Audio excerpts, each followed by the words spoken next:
Amin. Silahkan duduk Bapak Ibu Saudara sekalian. Shalom. Ya, selamat merayakan Cap Gomeh ya. Nah, masih bisa nggak selamat masih kungsi baca? Masih bisa ya. Jadi kungsi baca ya. Iya. Baik. Ya. Hari ini kita temanya adalah tahun hikmat kebijaksanaan. Ya, tahun hikmat kebijaksanaan diambil dari Yesaya 33 ayat yang ke-6. Ya, kita akan baca dulu ayatnya. Nanti kita bisa bersama-sama boleh belajar dari ini ya. Masa keamanan akan tiba bagimu. Kekayaan yang menyelamatkan ialah hikmat dan pengetahuan. Takut akan Tuhan itulah harta benda Sion. Ya, saya ambil kutip, ada terjemahan yang baik supaya gampang dipahami. Tuhan sangat luhur, Ia menguasai segala-galanya. Ia akan menegakkan hukum dan keadilan di Yerusalem dan memberi keamanan kepada umatnya. Harta yang menyelamatkan mereka adalah kebijaksanaan dan pengetahuan serta hormat kepada Tuhan. Ya, berbahagia orang yang mendengar firman Tuhan serta melakukannya. Ya, Bapak Ibu Saudaraku yang dikasihi oleh Tuhan, ya kalau masa-masa Imlek ya tentu doanya malah dapat angpau kalau menyampaikan doa ya. Doanya adalah selalu ya keselamatan. Keselamatan maksudnya bukan keselamatan yang kita kenal, tapi maksudnya selamat-selamat gitu ya. Lalu berkat kekayaan, keberuntungan, kesehatan. Tetapi hari ini ya kita merayakan Cap Gomeh ini, judulnya, temanya adalah Year of Wisdom. Kenapa enggak Year of kelimpahan, kekayaan, hormat, wah gitu ya, sukacita. Kenapa sampai begitu? Nah, karena memang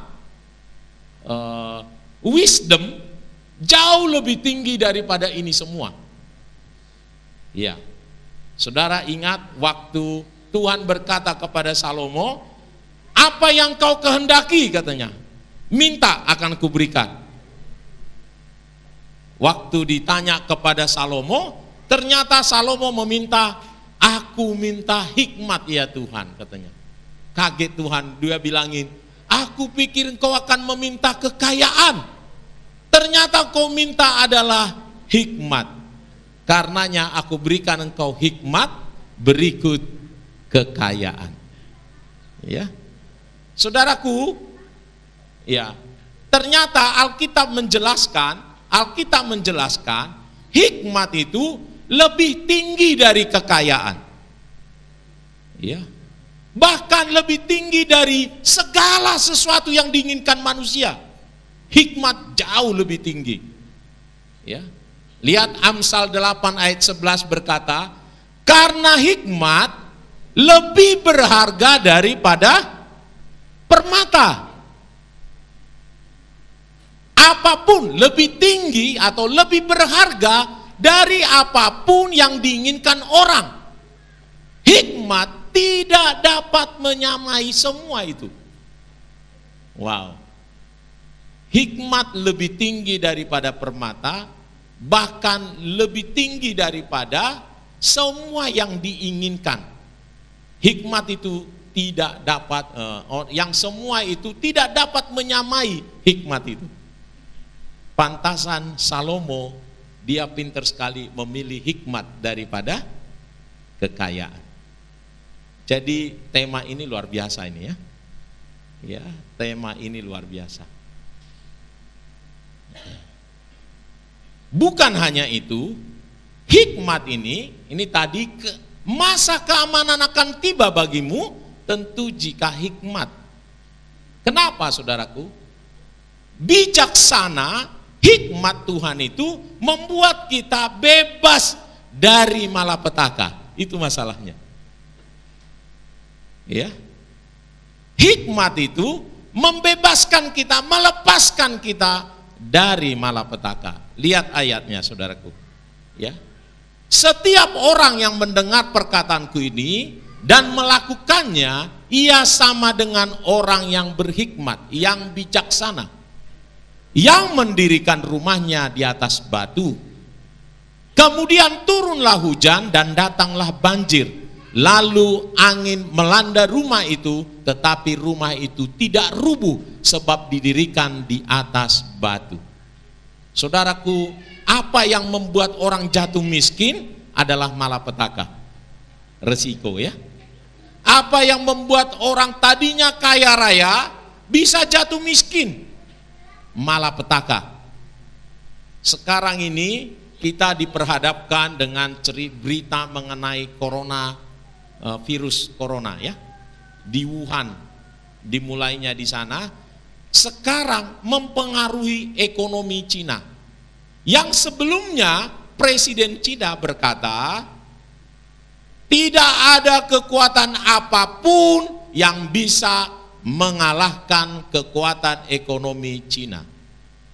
Dia bilang begitu. Tetapi malapetaka menghancurkannya. Iya. Orang bijak katanya, kalau melihat malapetaka bersembunyilah ia. Tetapi orang yang tak berpengalaman berjalan terus lalu kena celaka. Mengapa hikmat ini jauh lebih tinggi dari semuanya? Karena hikmat itu memberi rasa aman.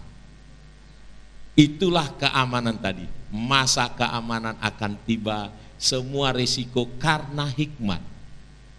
Karena hikmat juga Yusuf bisa dari seorang yang terpidana menjadi perdana menteri. Karena hikmat Daniel orang buangan bisa menjadi juga menteri. Bahkan menteri berturut-turut berkali-kali di periode rajanya yang berbeda-beda. Itu luar biasa.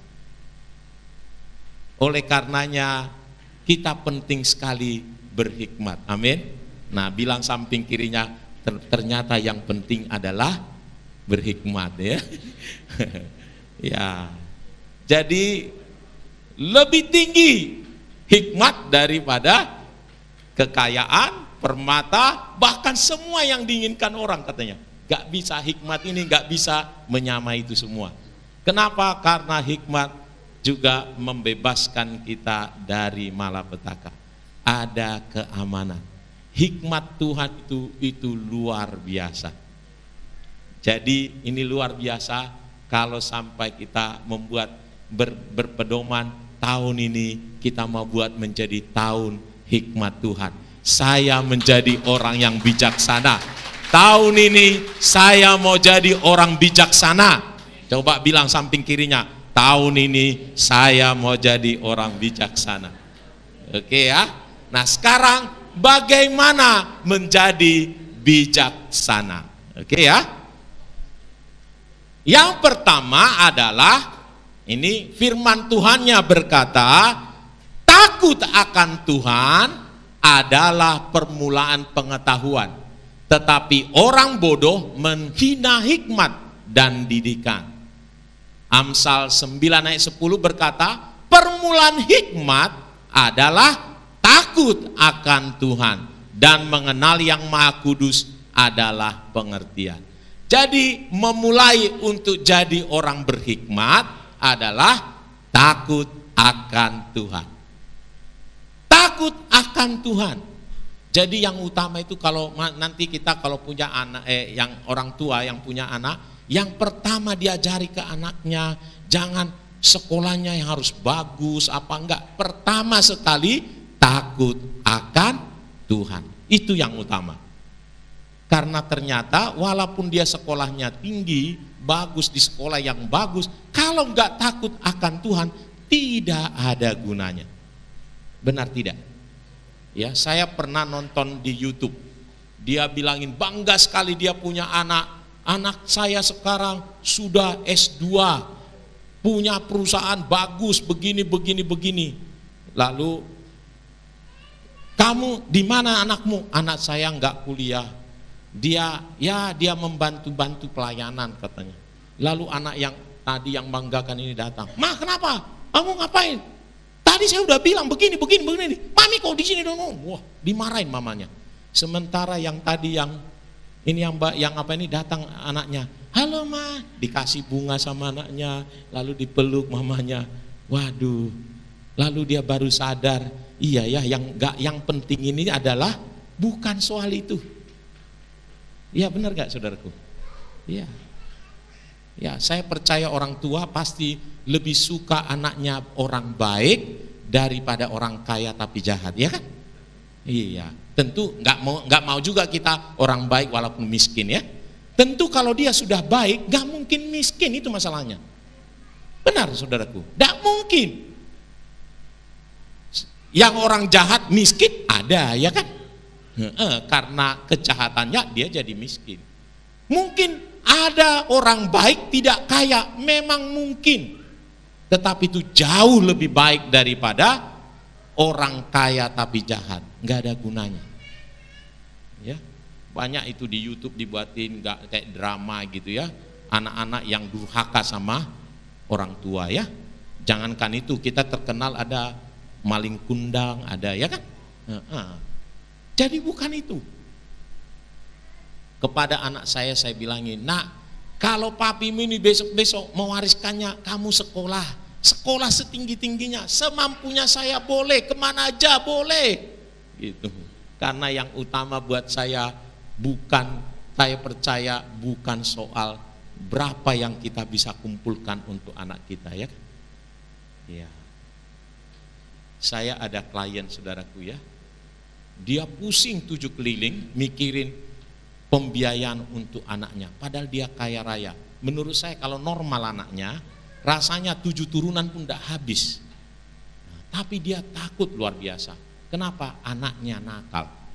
Dia bilang sama saya, kayaknya kalau saya mati, anak saya bisa habisin semua katanya.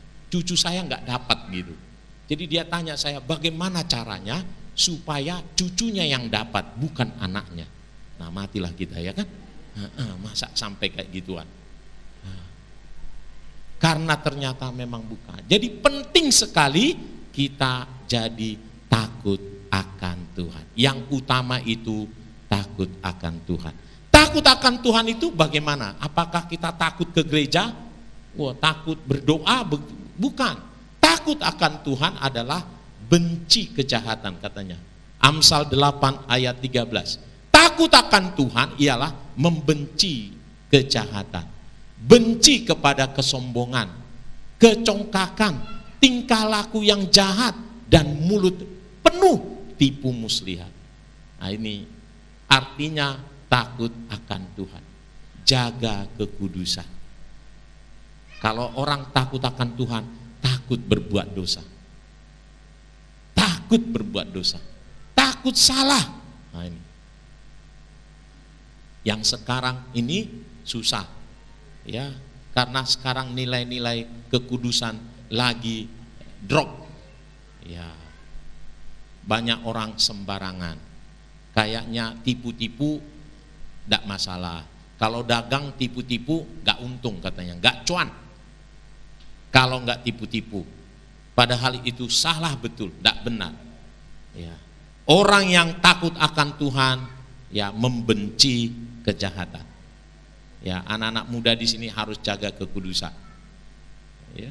Kita orang-orang tua harus jaga kekudusan pernikahan. Ya.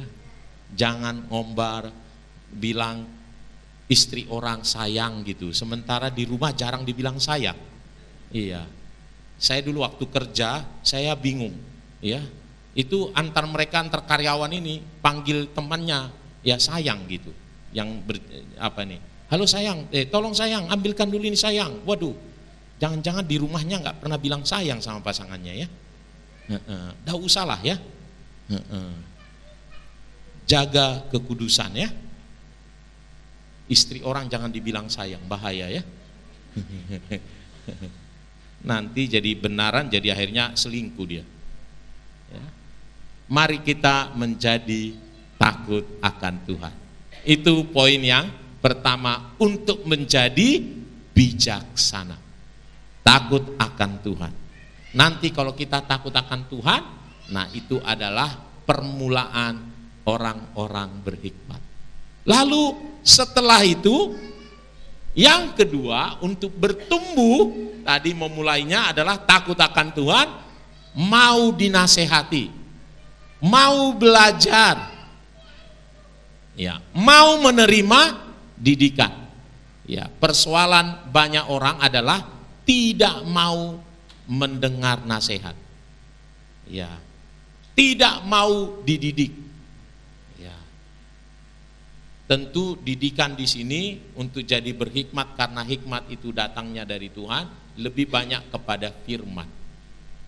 Mau belajar firman, mau diajar oleh firman. Kalau dengar firman Tuhan langsung bertekad, wah saya akan kerjakan. Oh ternyata begitu ya.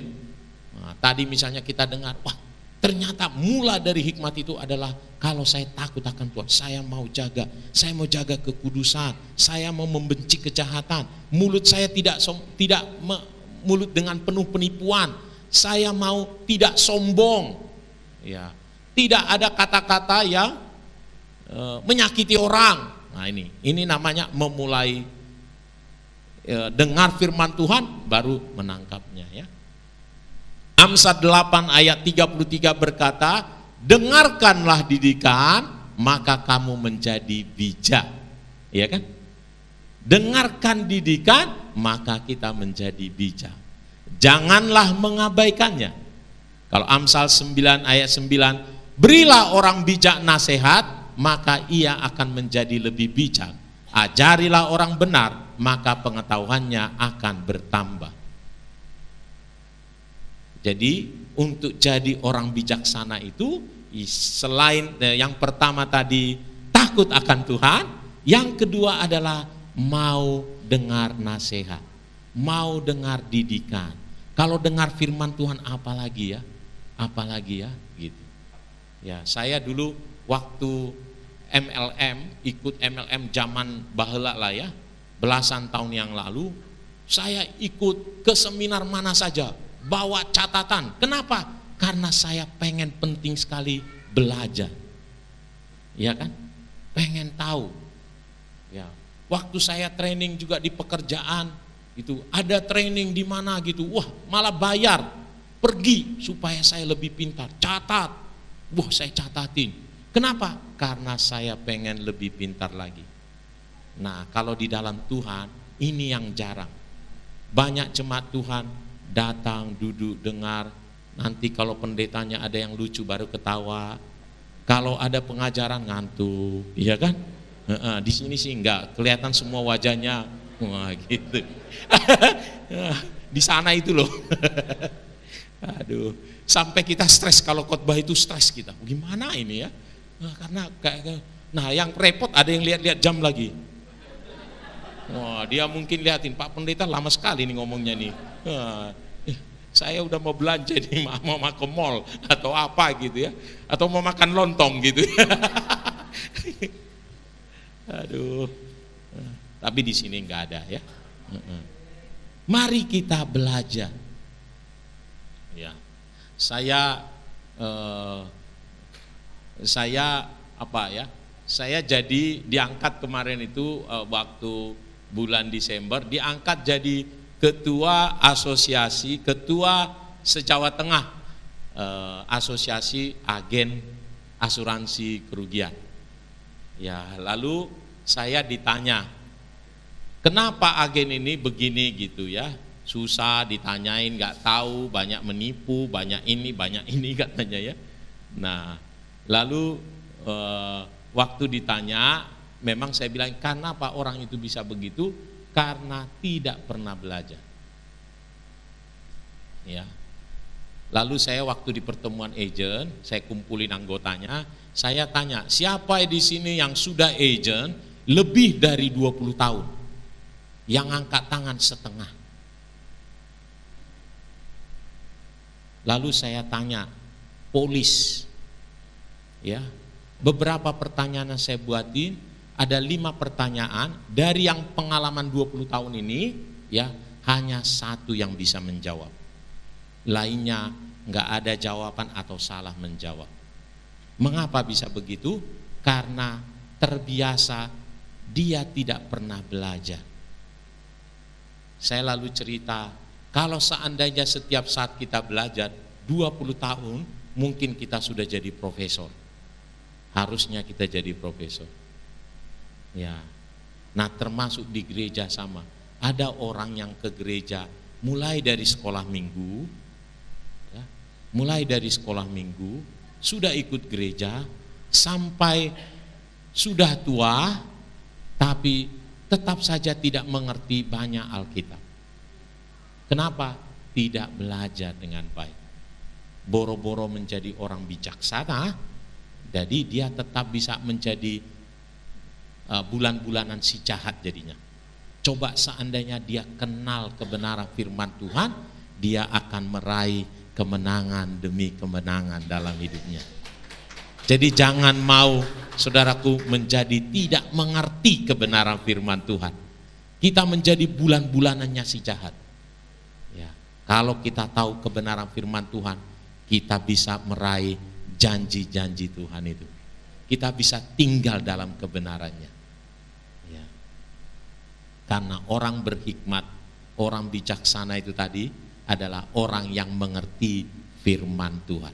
Coba lihat ceritanya waktu Yesus dicobai di padang gurun oleh iblis, selalu dilawan oleh Yesus dengan kebenaran firman Tuhan. Dia berkata, wah jadikan, kamu kan lapar, kamu kan bisa, kamu maha kuasa, bisa jadikan batu ini menjadi roti. Dia bilangin, manusia hidup bukan hanya dari roti saja, tetapi dari setiap firman yang keluar dari mulut Allah. Ya. Wah, kamu kan ada firman berkata, jatuhkan dirimu, dikirim para malaikat. Lalu Yesus menjawab, jangan mencobai Tuhan Allah. Iya kan? Sembah aku beri semuanya ini. Dia bilangin, sembah hanya Tuhan saja. Wow. Karena dia tahu kebenaran, dia jadi berhikmat, dia tahu, lalu iblis menjadi kalah. Jujur, banyak kita salah karena kita tidak tahu, ya kan? Akhirnya salah, waduh aku salah ini, coba ya, sebenarnya saya sudah gimana ya, tapi ya akhirnya salah juga. Karena pengetahuan kita kurang, kita jadi gagal. Jadi mari mulai hari ini, karena kita mau bertekad menjadi orang bijaksana tahun 2020, saya mau belajar firman, saya mau baca firman, amin. Ya, kalau dengar khotbah, wah mata saya harus konsentrasi, bila perlu bawa catatan. Wah, amin. Ya. Yang ketiga, untuk jadi bijaksana adalah jaga pergaulan. Ya. Lihat, firman Tuhan berkata, siapa bergaul dengan orang bijak menjadi bijak. Tetapi siapa berteman dengan orang bebal menjadi malang. Nah, sekarang kita tinggal lihat teman-teman kita yang mana. Kita lebih suka sama orang-orang yang bebal, yang gak mau dengar nasihat, atau bukan? Yang kita bergaulnya sama orang yang rajin ke gereja melayani, atau yang rajinnya ke diskotik misalnya, nonton 21, atau apa? Nah itu, kalau kita mau jadi orang bijak, bergaul dengan orang yang bijak.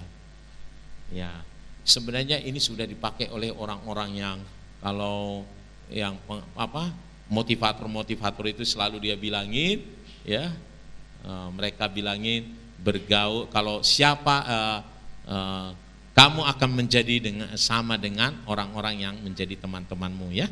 Siapa temanmu, itulah engkau, katanya. Mari kita bergaul dengan orang-orang yang bijak. Ya, karena apa? Ya, pergaulan yang buruk merusakkan kebiasaan yang baik. Ya. Jadi bergaul dengan siapa menentukan kamu akan menjadi siapa.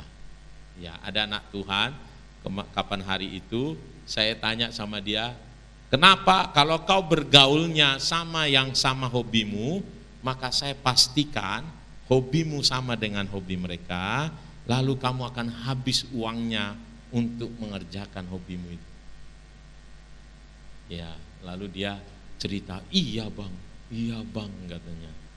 Wah, jadi yang parah, dia bisa meninggalkan persekutuan di gereja demi sama menjalankan hobinya ini sama teman-temannya. Nah, itu namanya pergaulan yang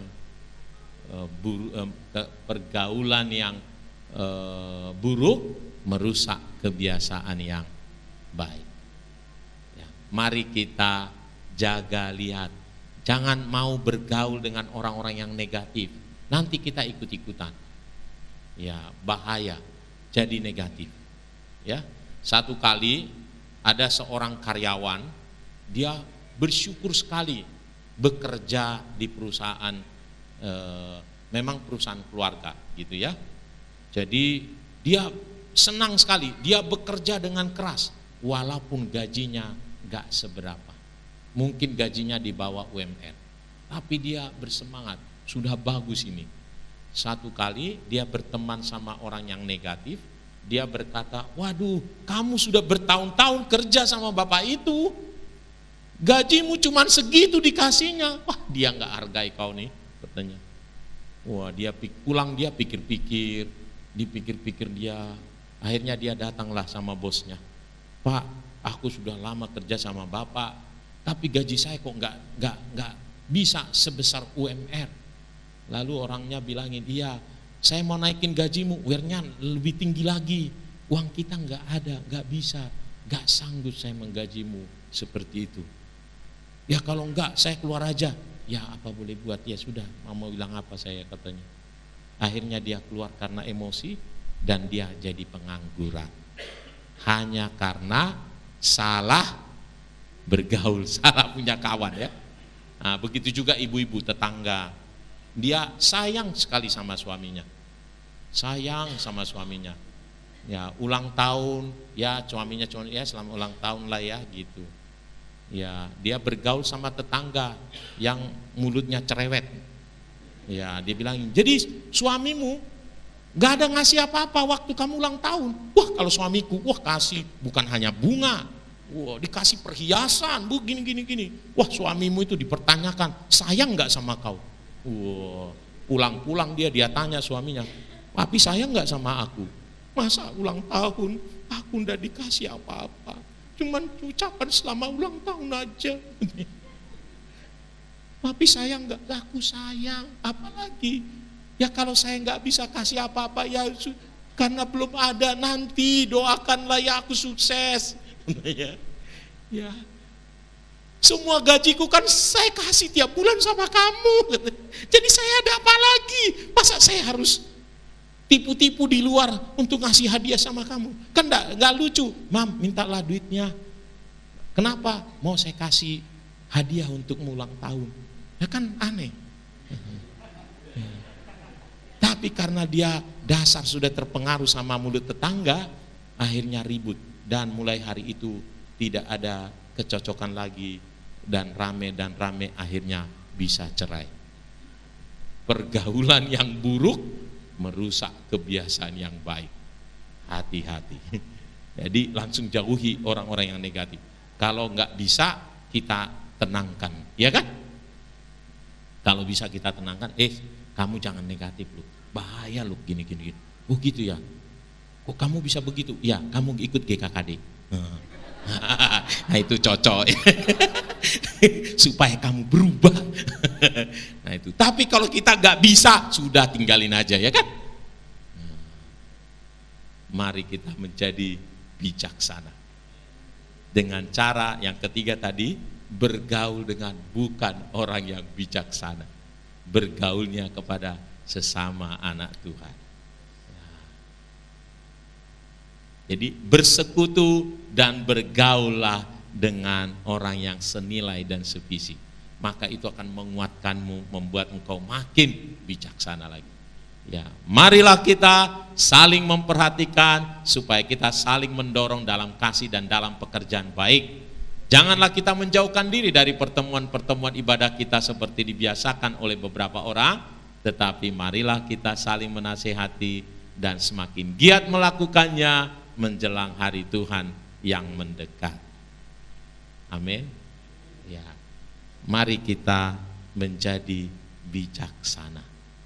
Caranya tadi yang pertama adalah saya harus takut akan Tuhan. Takut akan Tuhan adalah menjaga kekudusan. Saya harus takut berbuat salah. Karena Tuhan Maha melihat. Ya, kita bukan melakukan yang jahat kalau nggak ada orang boleh, gitu ya kan? Karena logika dunia ini terbalik. Ya, pakai helm kalau ada polisi. Kalau nggak ada polisi, bebas boleh nggak pakai helm, gitu. Salah pikirannya. Ya, nah dia boleh ganggu-ganggu orang kalau nggak ada istri. Kalau ada istri sopan.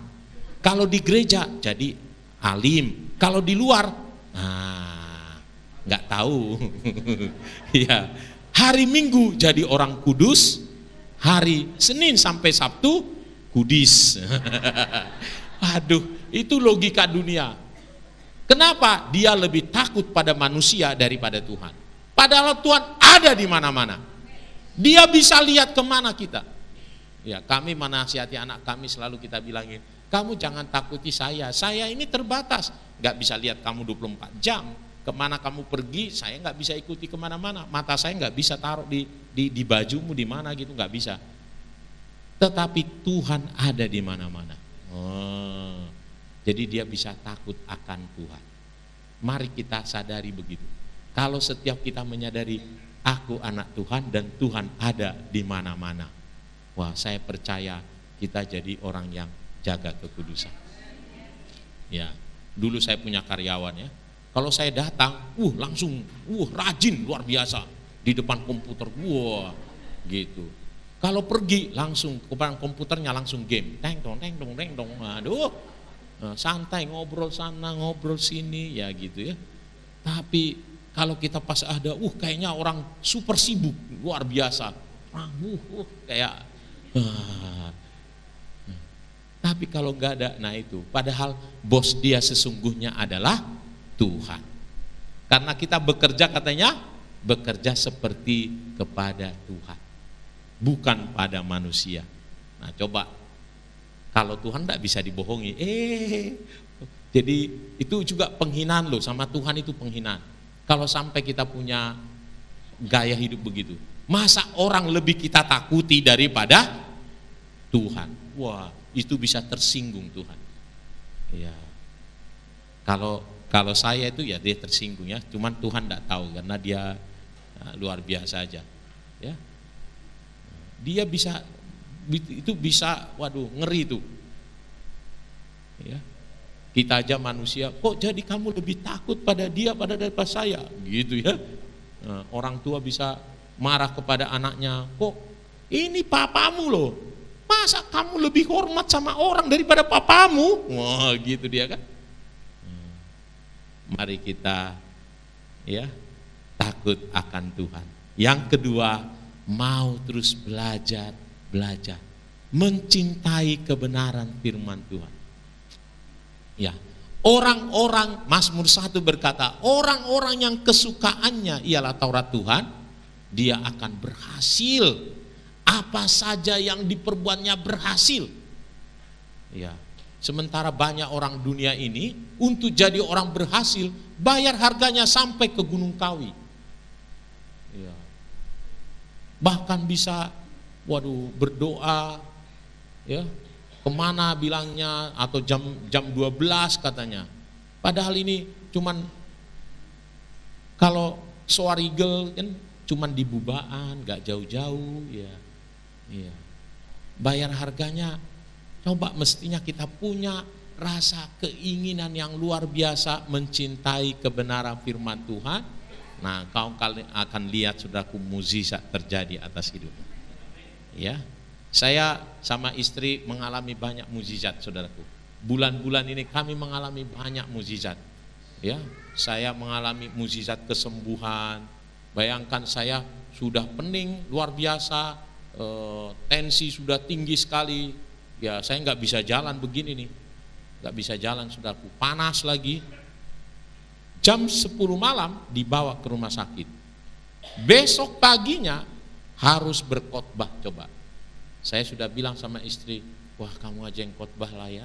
Aku, temanya apa Pak? Ini, gimana cara bagikannya? Begini.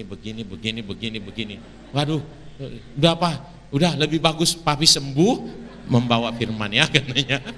Iya kan? Jadi saya pikir-pikir, iya juga ya, saya punya Tuhan. Nah lalu saya bilang sama Tuhan, Tuhan sembuhkan saya. Besok pagi saya khotbah. Lalu sementara saya bilang begitu, sementara saya istirahat, Tuhan menyembuhkan saya. Dan apa yang terjadi, saudaraku, ya ini belum selesai. Terjadi begini saudaraku ya, di mimpi saya bermimpi. Ya, di tidur itu saya bermimpi begini. Ya, dia bilangin ada cerita, ini Tuhan mau melewat katanya. Dia seperti angin, gitu. Siapa yang masuk ke arus itu katanya, dia akan sembuh. Saya langsung ingat waktu itu seperti kolam Bethesda. Bethesda itu Tuhan melawat kolam itu. Dia goncang, siapa yang masuk ke dalam pertama katanya sembuh. Jadi seperti itu juga, masuk ke angin itu, arus itu, dia akan sembuh. Jadi saya tunggu-tunggu. Benar, lalu orang teriak, wah ya lawatan Tuhan, kok langsung saya masuk, luar gitu. Masuk, perasaan saya seperti kayak di ruang angkasa itu yang gak ada gravitasi. Wah mantap ini, terbang gitu ya. Nah lalu ada suara berkata, tensi turun gitu. Lah saya langsung tangkap. Yes, amin. Lalu dia bilangin, pegel-pegel karena waktu itu kayaknya pegel semua kan. Pegel-pegel hilang. Wah, dalam nama Yesus saya tangkap. Lalu dia bilangin, panas normal katanya. Saya pegang saudaraku. Ya. Lalu saya terbangun ya, karena mau ke belakang. Jadi ada break dulu. Ya. Ada toilet stop. Wah saya waktu ke toilet itu saya rasanya sudah ringan. Wih saya mimpinya mantap sekali ya, saya sembuh ini ya. Tapi saya tidur lagi saudaraku, lihat jam masih tidur lagi. Lanjut lagi mimpinya. Penyelesaian karena tadi belum tuntas saudaraku. Lanjut lagi, bangun-bangun, saya langsung bangunin istri saya bilangin, makanya mau saat teduh saya bilangin, saya yang khotbah pagi ini, saya sudah sembuh. Wow, luar biasa saudara. Iya luar biasa. Ya. Kami banyak mengalami mukjizat ya. Ini kami sama-sama sama Pak Mora ke rumah. Ya, dia parkir biasa dia parkir di depan rumah yang ada pohon kan gitu ya. Jadi dia di bawah pohon itu. Lalu kami bilangin, Bang, jangan di situ parkirnya, udah ikutlah Pak parkir di kanopi kita ini. Nah, dia pindahin. Kami ngobrol di sana, hujan deras, saudaraku. Pohonnya tumbang, perah. Seandainya mobilnya di situ, langsung habis tuh. Nah, ya kan? Itu asli tuntunan Tuhan luar biasa. Ya.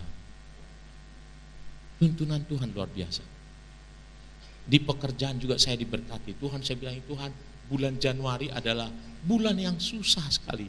Bertahun-tahun lebih banyak pengeluaran daripada pendapatan. Jadi tolong kali ini mukjizatmu menjadi nyata. Mukjizat itu nyata. Gitu. Doanya begitu saudaraku. Dan alhamdulillah. Puji Tuhan. Luar biasa. Ya. Tuhan tambah-tambahkan. Ya. Entah dari mana, gak kepikir saudara.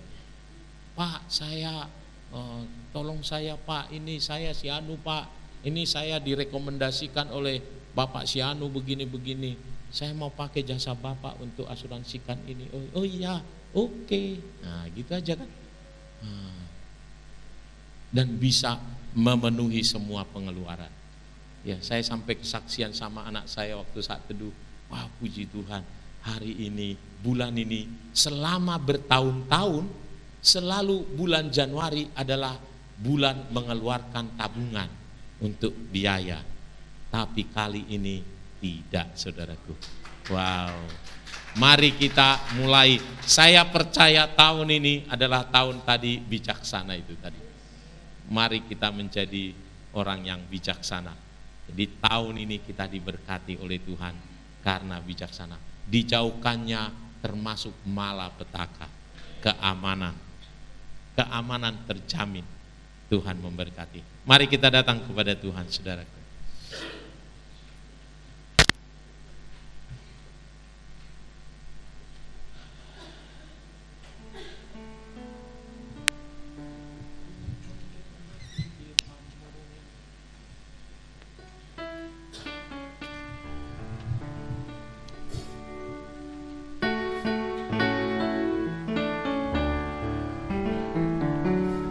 Hidupku menggenapi firman-Mu,